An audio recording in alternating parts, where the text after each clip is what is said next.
Ladies and gentlemen, this is Captain Robertson here with another special video this evening to let you all know that due to the popularity of the Olympus 207 Aerospace VTOL and its military variant, the MS-10 Griffin Assault Transport, and the fact that one of my subscribers, who made an impressive Griffin construction plant in the survival world by the way, wanted to be able to make these without platinum or uranium, so I have decided to create and release the Olympus 208 and the MRS-11 Hippogriff on the Steam Workshop.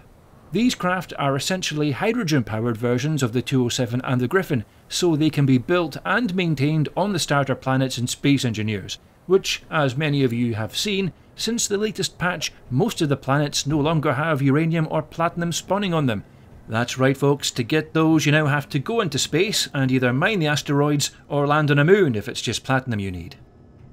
I've also added a survival kit, oxygen tank and ore detector to these to make them more useful in survival, and to help with power generation I've added 2 hydrogen engines and 2 solar panels, which should help keep you relatively self-sufficient until you either get back to your base or build a new one with solar panels, wind turbines or whatever.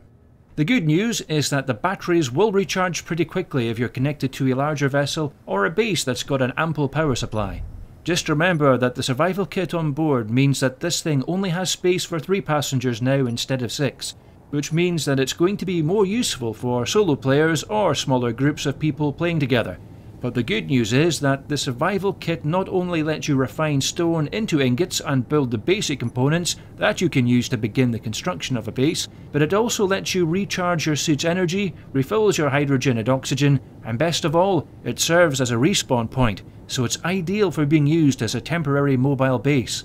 What you will need to bear in mind is that this thing isn't as well armed or armoured as the other variants I've released. Those hydrogen tanks and the plumbing needed to supply those thrusters with fuel means that a lucky hit can pretty much take you out of the fight for good if you're not careful. But the plus side is that those same hydrogen thrusters give the spacecraft some pretty decent acceleration, so providing you're not up against other hydrogen powered ships, it shouldn't be too hard to outrun any potential threats, especially if you're using speed mods.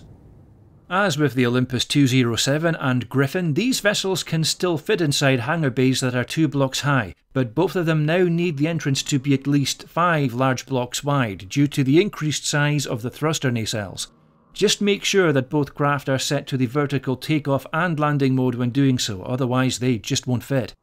I've left the ramp and added an air vent to the inside of the passenger compartment. As with the Griffin, these are mainly for aesthetic purposes and also serve as future-proofing, as I'm optimistic that one day Keen will add small grid doors so that I can finally make all the interiors of my spacecraft airtight.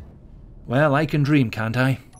Anyway, enough of me rambling on about these. I think it's time to let you guys try them for yourselves. So, until next time, I wish you all the very best, and as always, this is Robertson, signing off.